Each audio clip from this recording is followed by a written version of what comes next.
बड़ी खबर का रुख करते हैं। बीजेपी का अंदरूनी खेला अब बाहर आया और वो भी चिट्ठी बम के रूप में। दरअसल पूर्व विधानसभा अध्यक्ष और वर्तमान विधायक कैलाश मेघवाल की चिट्ठी से बवाल खड़ा होता दिखाई दे रहा है। चिट्ठी में लिखी ऐसी बातें कि सन्न रह गई सभी। अब सोशल मीडिया में जब वायरल हुई चिट्ठी तो चर्चाओं में आई कैलाश मेघवाल। बीजेपी के सबसे वरिष्ठ नेताओं और विधायकों में शामिल हैं कैलाश मेघवाल और उन्होंने चिट्ठी बम फोड़ दिया है। नेता प्रतिपक्ष गुलाब चंद कटारिया के खिलाफ मोर्चा खोल दिया है। बीजेपी के राष्ट्रीय अध्यक्ष जेपी नड्डा को लेटर भेजा गया है, पत्र भेजा गया है और इस लेटर में कहा गया है कि गुलाब चंद कटारिया के बयानों की वजह से नुकसान हुआ है। अब विधायक दल की बैठक से पूर्व कटारिया के खिलाफ निंदा प्रस्ताव मेघवाल लेकर आएंगे।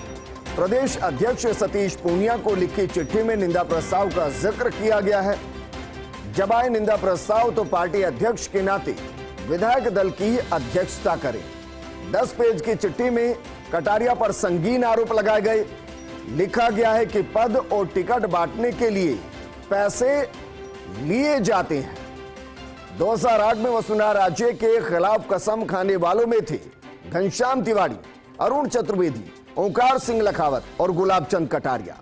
सबसे पहले समर्थन में जाने वालों में थे गुलाब चंद कटारिया।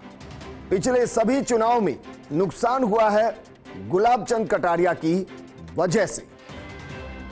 इस चिट्ठी के बाद सियासी घमासान बीजेपी के अंदर ही दिखाई दे रहा है, क्योंकि जिस तरीके के आरोप लगाए गए हैं वो आरोप गंभीर है। हालांकि उदयपुर दौरे के दौरान विधानसभा उपचुनाव के दौरान एक बयान गुलाब चंद कटारिया ने दिया था, उसके बाद माफी भी मांगी थी। मेरे सहयोगी ऐश्वर्या प्रधान जुड़ गए हैं। ऐश्वर्या, क्योंकि जिस बयान का जिक्र किया जा रहा है उसके बाद बाकायदा गुलाब चंद कटारिया ने माफी मांगी थी, लेकिन यहां बीजेपी के विधायक जो खुद पूर्व अध्यक्ष रह चुके हैं, विधानसभा अध्यक्ष रह चुके हैं, वो निंदा प्रस्ताव लाने की बात करें। आपको लग रहा है इससे एक नई सियासत की बीजेपी के अंदर शुरुआत हो रही है?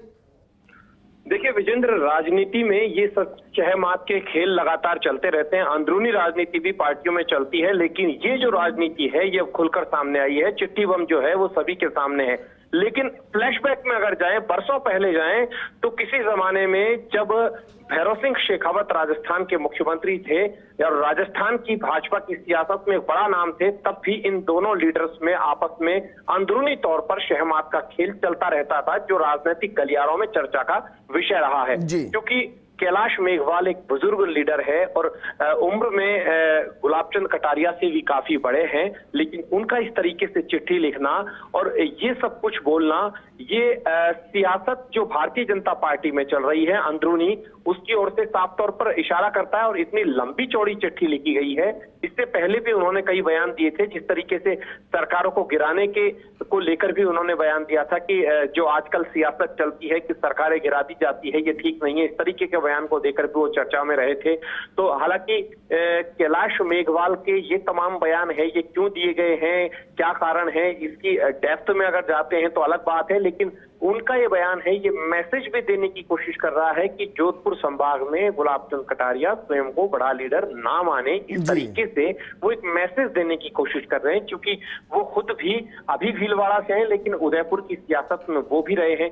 क्योंकि कपासन जो है वो उसी संभाग में आता है जहां से वो किसी जमाने में थे। तो ओवरऑल अगर देखा जाए तो दोनों की राजनीति है। अब इसे जेपी नड्डा और भाजपा के प्रदेश अध्यक्ष सतीश पूनिया इन चिट्ठी पर कितना गौर फरमाते हैं, ये देखने वाली बात होगी। बिल्कुल ऐश्वर्या, शुक्रिया तमाम जानकारी हमारे साथ साझा करने के लिए। सवाल ये भी खड़ा होता है कि जो चिट्ठी जेपी नड्डा को लिखी गई वो चिट्ठी बाहर कैसे आ जाती है, और क्या एक दौर में अभी हाल फिलहाल सतीश पूनिया के खिलाफ भी पुरानी चिट्ठियां सामने आई थी, क्या उसके साथ भी इसको जोड़कर सियासत के नए रूप में देख सकते हैं?